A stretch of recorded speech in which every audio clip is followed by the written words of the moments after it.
bagaimana urgensi pendidikan multikultural di Indonesia. Next. Nah, materi pertama yang akan dibahas oleh Deviana Sari. Kepada Deviana dipersilahkan. Baik, sebelumnya terima kasih kepada moderator atas kesempatannya. Yang pertama yaitu definisi dari multikulturalisme. Multikulturalisme mencakup suatu penghargaan, pemahaman, serta penilaian atas budaya seseorang, diiringi suatu penghormatan dan keingintahuan tentang budaya etnis yang lain. Menurut Lawrence Bloom, dikutip Lubis pada tahun 2006 halaman 174. Next. Nah, secara substantif, multikulturalisme adalah kelapangan menerima kelompok lain secara sejajar sebagai kesatuan dalam perbedaan tanpa menghiraukan perbedaan kultural, jenis kelamin, agama, ataupun bahasa. Nah, kemudian di sini ada fokus multikulturalisme, teman-teman. Nah, fokus multikultural di sini adalah pemahaman terhadap kehidupan yang kaya perbedaan kebudayaan secara personal maupun kolegial. Multikulturalisme bisa dikatakan lahir karena keberadaan masyarakat plural.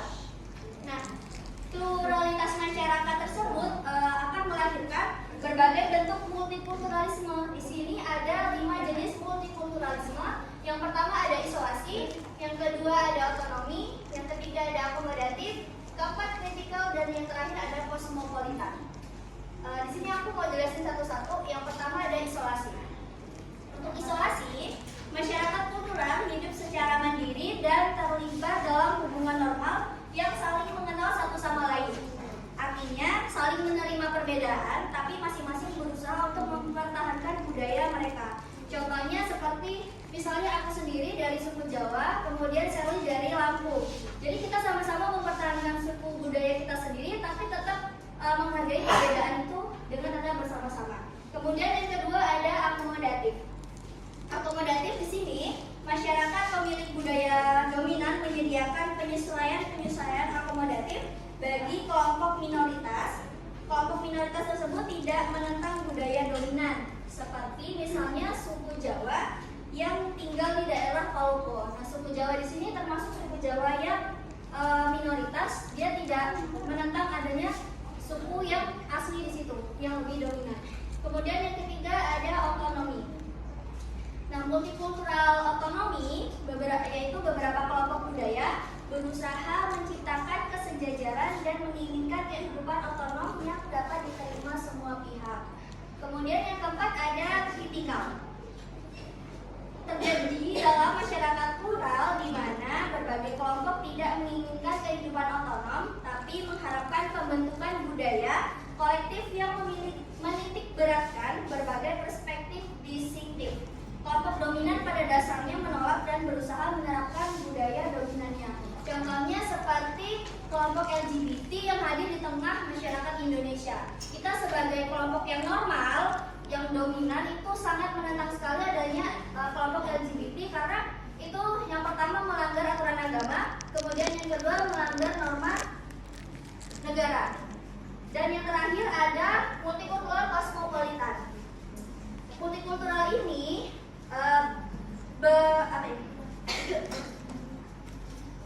berupaya menghapus segala bentuk batas budaya untuk mewujudkan suatu masyarakat di mana setiap individu tidak terikat pada kultur tertentu. Mereka memiliki kebebasan lintas kultur, menikmati kultur kelompok lain, atau mengembangkan kultur sendiri. Jadi teman-teman boleh lihat kalau kosmopolitan ini merupakan memiliki kebebasan. Jadi kita bisa menikmati budaya manapun dan bisa mengikuti budaya manapun.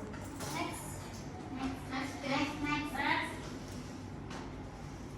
Nah, untuk selanjutnya untuk menjaga persatuan masyarakat multibudaya ada beberapa hal yang perlu kita hindari. Di sini ada 4. Yang pertama ada primordialisme.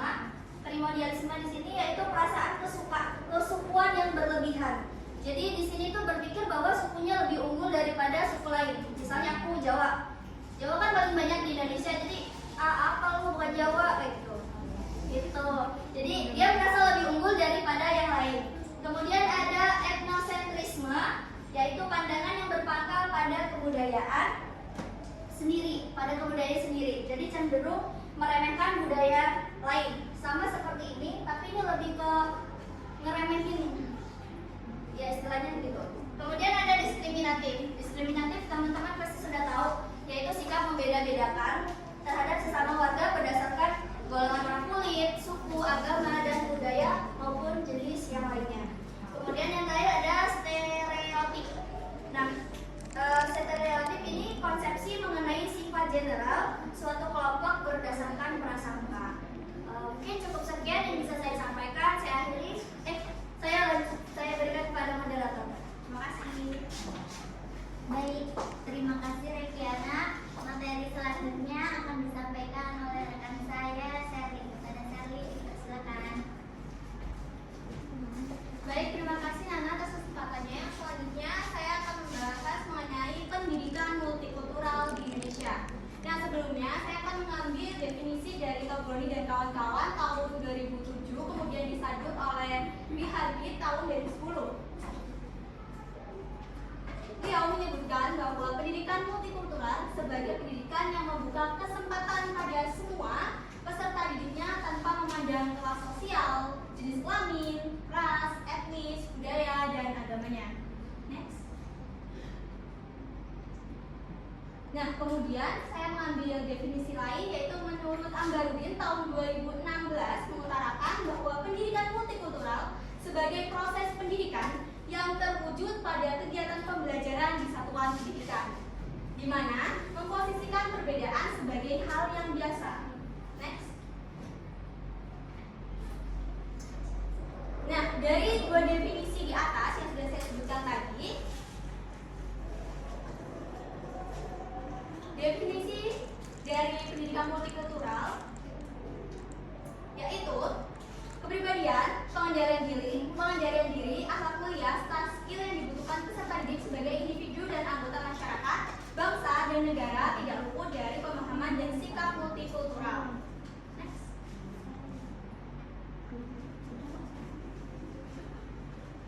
Nah, kenapa sih pendidikan multikultural di Indonesia itu penting? Yang pertama, pendidikan multikultural penting untuk peserta didik agar mereka memahami dan menerima perbedaan kebudayaan sebagai sebuah keniscayaan. Kemudian, pendidikan multikultural itu berwujud melalui pendidikan kewarganegaraan atau PKN yang menjadi mata pelajaran atau mata kuliah wajib dalam pendidikan formal Indonesia menaruh harapan besar untuk bisa mentransfer nilai-nilai multikulturalisme kepada setiap generasi.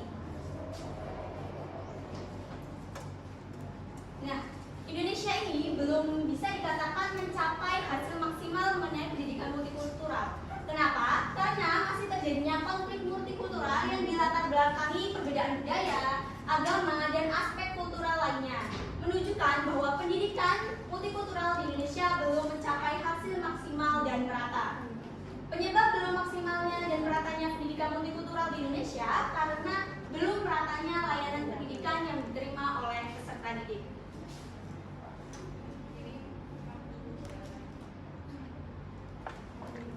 Nah, yang selanjutnya, alasan kenapa pendidikan multikultural belum maksimal di Indonesia yaitu belum tercapainya hasil pendidikan multikultural yang maksimal dan merata karena pendidikan multikultural masih dilakukan secara parsial. Nah, itu saja yang materi yang dapat saya sampaikan. Selanjutnya saya serahkan kepada moderator. Baik, terima kasih Sherly. Materi selanjutnya akan saya sampaikan. Materi selanjutnya adalah urgensi pendidikan multikultural, sarana alternatif pemecahan konflik. Penyelenggaraan pendidikan multikultural di dunia pendidikan diyakini dapat menjadi solusi nyata bagi konflik dan intoleransi yang menjadi di masyarakat. Dengan kata lain, pendidikan multikultural dapat menjadi sarana alternatif pemecahan konflik sosial budaya.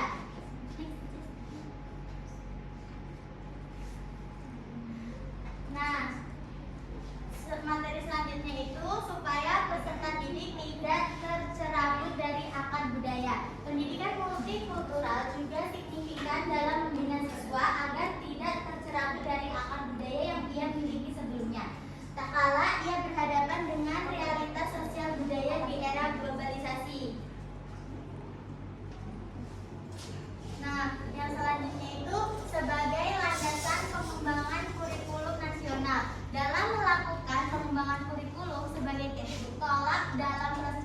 tujuan mengajar, atau guna memberikan sejumlah materi yang harus dikuasai oleh siswa dengan ukuran tertentu. Pendidikan multikultural sebagai landasan pengembangan kurikulum yang menjadi sangat penting. Materi selanjutnya adalah sebagai landasan pengembangan kurikulum nasional.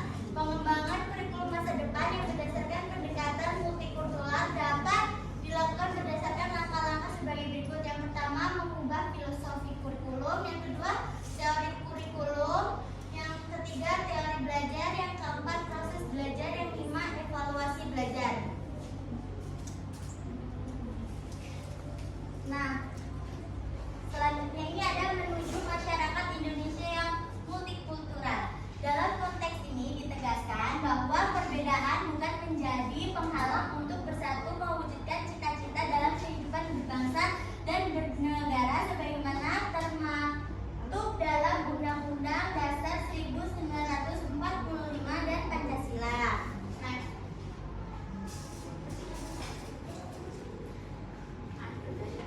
Sekian materi dari saya. Apakah ada yang ingin bertanya? Tidak. Ya, kepada Relis dipersilakan. Sebelumnya izin memperkenalkan diri, nama saya Rizka Tiwi dengan NPM 2213053075. Izin bertanya kepada kelompok penyaji. Dalam pengimplementasian pendidikan multikultural ini tentunya memiliki beberapa hambatan dan tentu dalam pengimplementasiannya belum berjalan dengan lancar. Nah, pertanyaan saya, apa saja sih kira-kira tantangan atau hambatan dalam pengimplementasian multikultural ini di dalam bidang pendidikan? Terima kasih. Baik, terima kasih Relis. Untuk selanjutnya, apakah ada yang ingin bertanya?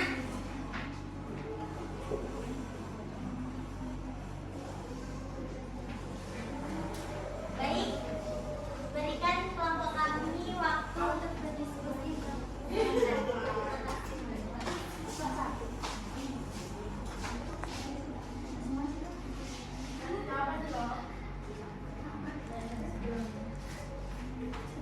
Baik, pertanyaan Relis akan disampaikan oleh rekan saya Serli. Kepada Serli, dipersilakan. Baik, saya akan menjawab pertanyaan dari Relis. Dalam pengimplementasian multikultural dalam pendidikan, tentu saja tidak mungkin akan langsung berjalan dengan lancar.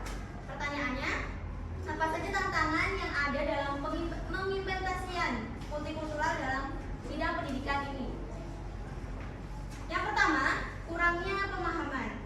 Banyak pendidik yang kurang memahami konsep dari pendidikan multikultural. Yang kedua, stereotip dan prasangka. Adanya stereotip dan prasangka yang mendalam di kalangan peserta didik dan juga pendidik dapat menghambat penerimaan dan kolaborasi. Yang ketiga, kurikulum yang tidak inklusif. Yang keempat, resistensi terhadap perubahan. Beberapa institusi pendidikan mungkin enggan untuk mengubah metode pengajaran serta pendekatan yang sudah ada. Yang kelima, sumber dana yang terbatas. Yang keenam, pengaruh lingkungan sosial. Dan yang terakhir adalah pengukuran dan evaluasi. Kesulitan dalam mengukur efektivitas pendidikan multikultural dan dampaknya terhadap peserta didik menjadi salah satu hambatan mengapa pengimplementasian pendidikan multikultural sulit dilakukan. Bagaimana Relis? Cukup, terima kasih. Baik, terima kasih Relis dan Serli. Apakah teman-teman ada yang ingin menambahkan? Jika sudah cukup, saya akan membacakan kesimpulan. Kesimpulan, multikulturalisme adalah suatu gagasan yang bertujuan mengelola keberagaman dengan prinsip kesetaraan dan pengakuan untuk tujuan bersama. Gagasan tersebut menyangkut pengaturan relasi antara kelompok kultural yang ada. Baik, terima kasih.